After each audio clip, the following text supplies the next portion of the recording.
তো যে কাদায় প্রতিভা খুলেছে ওই ডিটেকটিভ পদে ওই গোয়েন্দা বিভাগতে তোর রিকোয়েস্ট করলো বিলে ওরা তো তোর হাত পায়ে ধরবে না, ধরে তুই স্যারের চেয়ে বড় পোস্টে বসবি, স্যার এসে তোর কাছ থেকে ছুটি নেবে।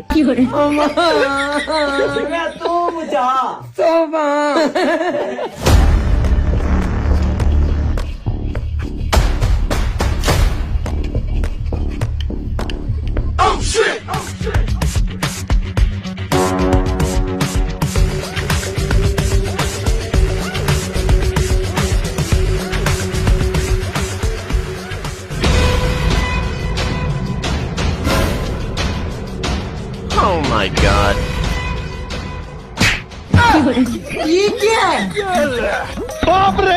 अब तू गया बेटा, अब तू गया, देख तेरी औकात मैं दिखाता हूँ तुझे। ও ছুটিটা তো মার যাচ্ছে, আমারটা লাইন করে নি। আর আমি দুঃখে ময়রা যাই, আমি লজ্জাই ময়রা যাই।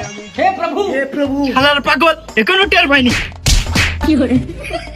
আর লোক পাইনি। ওরে শক্তিশালী লোক দিয়েছে পুলিশ ডিপার্টমেন্ট, বাতাস লাগলেই পড়ে যায়। আরে এই দুনিয়ার তাল বাহানা বুঝলাম না একরতি। না ওই একই তো, কোন একটু সম্মান কম দিয়ে আমার ফেলেছে, তুমি যে একটু বেশি দিয়ে দিলে। যাওয়ার সময় হালকা ফার্মেসির সামনে একটা ব্রেক মেরি, বিশেষ কাজ আছে। আর ফার্মেসির সামনে দাঁড়িয়ে কি করবেন? ফার্মেসির সামনে ওই 5 টাকার ঝালমুড়ি আর 10 টাকার পেঁয়াজি কিনে নিয়ে গেলাম, আমি আর তুই ভাগ করে খেলাম।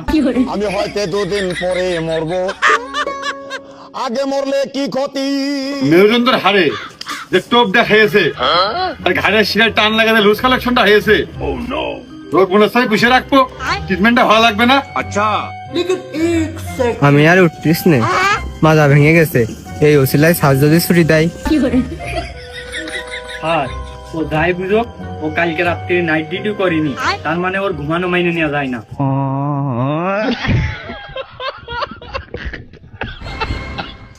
ওটা খেতারাটা পালি ভেঙে দাও, না হলে থানায় ফোন দাও, 4-5টা কনস্টেবল আসতে কও। ও যদি একা একা উঠে যাও আর ও যদি একা একা উঠতে যায়, দেখা যাচ্ছে যে হাল কলকাতা সব খুলে ঝরঝর করে পড়িয়ে নাট বিয়ারিং সব এক জায়গায় ছিটিয়ে যাচ্ছে।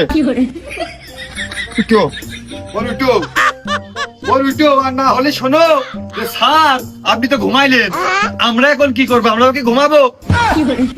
ও শালা ওই বেল ধরে পড়ে থেকে না, ছুটি যেতই লাইন করো ছুটি হবে না নে, ওই বাড়ি জাতি যে যেন চাকরিটা হারিয়ে না।